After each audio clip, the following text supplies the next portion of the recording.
All right, yesterday was my top 10 NFC teams. The draft is over. Free agency is over. All the coaching hires are over.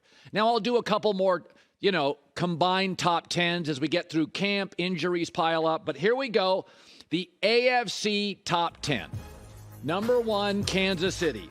They started 4 rookies in the Super Bowl. 10 different rookies played. They'll all be better. Super Bowl 3 of the last 4 years. Matt Nagy returns as OC. They went and got another edge rusher and a receiver, a weapon for Mahomes. No reason they shouldn't be number 1. The Bengals at 2. Like the Chiefs, see a trend. They got an edge rusher and another receiver in the draft. They also got Orlando Brown left tackle. They got rid of a couple safeties. That tells me the franchise is smart with their money and knows what to do. You don't need great safeties. Burrow is the most sacked quarterback over the last 2 years. They've got to protect him. They can ill afford injuries up front. But Burrow and Mahomes are the 2 best quarterbacks in the league. No reason it's not Chiefs-Bengals to start. My surprise team in the AFC, and I've been reluctant the last 2 years to embrace them, the Chargers. I think Kellen Moore was a huge gaffe by the Cowboys letting him go. What did they do? Like the Chiefs and Bengals. Top 2 picks. Wide receiver weapon for Herbert, and a great edge rusher. See a trend in the AFC. They also get their great left tackle back, Rashawn Slater, J.C. Jackson back at corner. Last year, they didn't have as many big plays as they wanted. That's a lot to me about the coordinator. Chargers rise to 3. Number 4, let's not go crazy on the Bills. They were 13-3. They've added Damian Harris, a running back. They moved up to get the best tight end in the draft, Dalton Kincaid. I think they're fine. I do think O-line still becomes an issue. 31st in yards to the tight end. Now they've got 2. Dawson Knox I like as well. Let's not overstate their regression. They're still the most talented team in their division with a superstar quarterback and a nasty front 7. Number 5, a team I think could end up as the number 1 seed because of their awful division, the Jaguars. Don't forget Calvin Ridley. He'll be a 75 to 80 catch guy. The division's awful. Travis Etienne, Christian Kirk, Calvin Ridley, Zay Jones, Evan Ingram, and Doug Peterson now in a second year. They've got all the money in, right? Last year it was new coach, all new players. They've let that bake. Bad division, wouldn't be shocked if they were the number 1 seed and a 13-win team. Now it gets muddled, and I don't love any of these teams, but there's reason to like all of them. I think the Ravens are going to be really good. I think they became the fastest team. Zay Flowers, Odell Beckham, Rashad Bateman comes back, and Lamar Jackson is in. So I'm putting the Ravens at 6. I love their coach. Todd Monken's the coordinator. We'll wait and see. The culture's great. The defense is strong. They're now as fast as anybody in the division. And Lamar Jackson's happy. He wins 75% of his games, and they've really bolstered their wide receiving core, which was their weakness. I think a happy Lamar can vie for the division. Now it gets really tight. The Broncos, and the reason I make them number 7 is they shored up their O-line with Mike McGlinchey and Ben Powers. But I think people forget how good running back Javonte Williams was, or Tim Patrick, they're both back, or their left tackle Garrett Bowles, or Randy Gregory. A lot of big injuries to stars last year, and no team improves in coaching more than the Nathaniel Hackett to Sean Payton pivot. This is a very good team. They went and got another receiver, Marvin Mims. The offense will look completely different, and I already like the defense. Broncos at 7. 8, the Jets. I don't love Nathaniel Hackett, but Aaron Rodgers does, so I'll go with it. I think most of their good players are young. Aaron's not necessarily great with young, but I do like Breece Hall.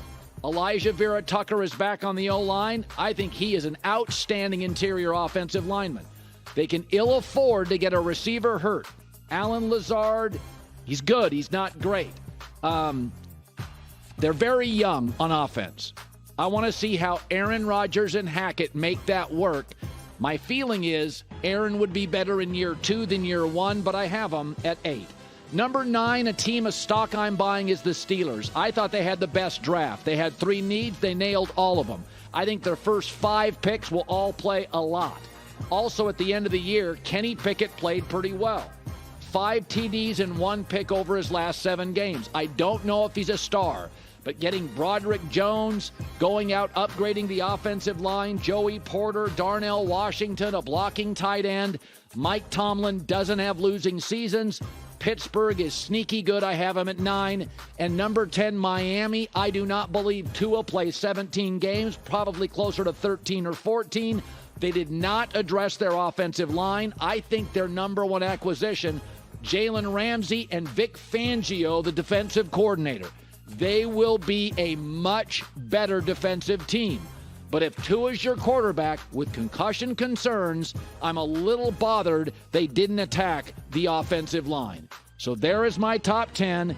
I love my first 5. KC, Cincy, Chargers, Bills, Jags. After that, I think it's really close. It will depend. Can Odell Beckham stay healthy? Can Aaron Rodgers stay happy?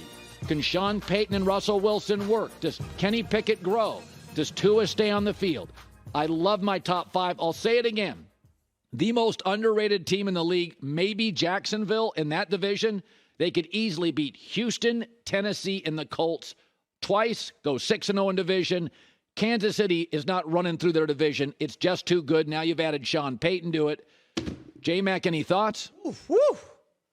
This is much better than the NFC one, where you were missing the Saints. The Cleveland Browns have a win total of 9.5 I don't in buy Vegas. it. I'm a seller on it. I don't buy it. Didn't like their draft. I don't buy it. First 8 quarterbacks of these teams, probably, it's early on Trevor Lawrence, but probably Hall of Fame bound. I mean, you got MVPs all over the place. The quarterbacks are ridiculous in the top 8. Well, could I argue your first 8 quarterbacks in the AFC, the first 8 teams have the best 8 quarterbacks? Well, I know we like Jalen Hurts a lot. No, I'm talking I'm saying in the AFC. Yeah. Am I ranking teams or quarterbacks? Yeah, that's not a bad. Not a lot to quibble with here. I might have dropped the Dolphins out. I don't think much of them. Who would you have put in? Where do you have anybody but the Dolphins? No. New England. I'm not as low on the Browns as you are. I think there's a bounce back. New England has a win total of 7.5, their lowest in 22 years. They're the slowest offense in the conference, and they drafted kickers and guards. Do you have an issue with having 3 teams in the AFC West in your top 7? Because, no. I mean, I think mathematically, is that impossible? Well, I think the Raiders are going to be not. You think great. they're going to be awful? Well, it's not. Jimmy Garoppolo's never been awful. It's not awful. It's just if you're the 4th place team in the SEC. You're not awful. You're just the 4th best team in the best division. The 4th best SEC team can win some years the Pac-12 and the Big 12. So I just think it's just one of those weird things where just you have great quarterbacks. I think the Chargers, yesterday I said Carolina is going to be better than people think. The Chargers, and by the way, I live in L.A. I got friends in the building. I have pushed back for 2 years on them. I think they finally have, when they were healthy last year, their defense was pretty darn good in the last month. If they can stay healthy, they added 2 starters on defense. J.C. Jackson coming back from that knee injury? Hi, everybody. Thanks for watching. Subscribe here to get the latest from the show. Also, be sure to check out more of the best clips from The Herd or go watch a few segments from other shows on FS1.